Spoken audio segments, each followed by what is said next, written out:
mubonano umushikiranganji wa Reta ajejwe imigenderanire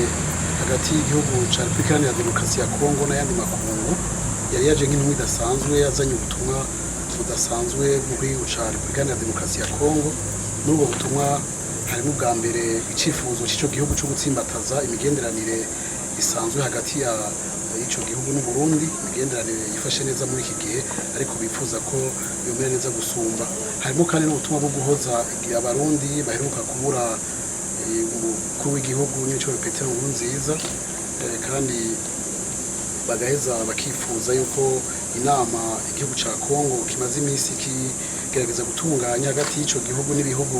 byo mu karere igihugu c'Uburundi co yitaba. Aho rero ivyo vyose babiganiriye ko umukuru w'igihugu bwa mbere abanza gushimira igihugu ca Repubulika Iharanira Demokarasi ya Kongo n'indongozi zacu kuko rigize kabiri mu mezi hafi atatu umukuru w'igihugu amaze arongoye Burundi haza intumwa zidasanzwe ziza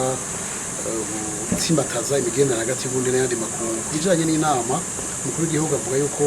ari vyiza yuko ibihugu bisangiye akarere hura mu nama bikaganira ku bibazo biraba, ariko kugihambaye bwa mbere ari uko imigenderanire hagati y'igihugu cacu n'igihugu ca Repubulika Iharanira Demokarasi ya Kongo yotsimbatazwa kuko hari ivyo dusangiye tutaba dusangiye n'ivyo bihugu bindi.